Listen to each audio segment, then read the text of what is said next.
उचिदेयोरिमे लोका न कुर्जं कर्म चेदहं शङ्करस्य च कर्तास्य मोपहन्यामि महाप्रजाः। तेणु जदि मो कर्म न करिबि तेबे ए सबु मनुष्य नष्टभ्रष्ट होइजिबे एवं मो शंकर तार कर्ता होइजिबे तथा ए समस्त प्रजा को पथभ्रष्ट करिबार कारण होइजिबे। सक्ता कर्मण्य विद्युष यथा कुर्वन्ति भारत कुर्यात् विद्युस्तथा शक्त शूल्योक संग्रहम। हे भारत, कर्मरे आसक्त होइज्ञानी माने जो परि कर्म करती आसक्ति रहित विद्वान मध्य लोक कल्याण करने को इच्छुक होई सेही परि कर्म करबा उचित। न बुद्धिभेदम जनयेत ज्ञानम कर्म संगीनां जचोयेत सर्वकर्माणि विद्वान युक्त समाचरण।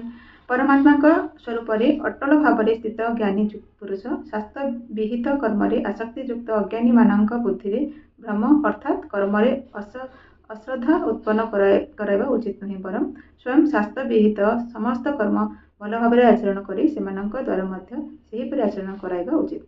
प्रकृतिं क्रियमाणानि गुणे कर्माणि सर्वशः अहंकारं विमूढात्मा कर्ताहमिति मन्यते।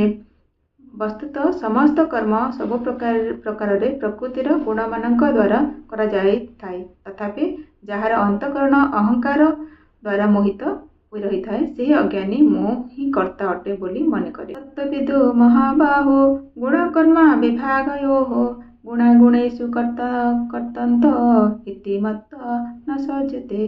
किंतु हे महाबाहो गुण विभाग और कर्म विभागर तत्व जानिबा ज्ञान जोगी गुण माने ही गुण मानकर प्रकृत होती बोली बुझी से आसक्त होती नहीं।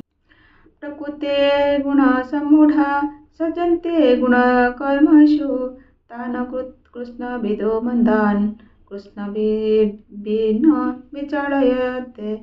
प्रकृति गुण मानक द्वारा अत्यंत मोहित होइथिबा मनुष्य माने गुण मानकरे और कर्म मानकरे आसक्ति रहंती। पूर्व भाव बुझी नथिबा सेही मंद बुद्धि अज्ञानी मानकु पूर्ण भाव जानिथिबा ज्ञानी विचलित करबा उचित नुहे।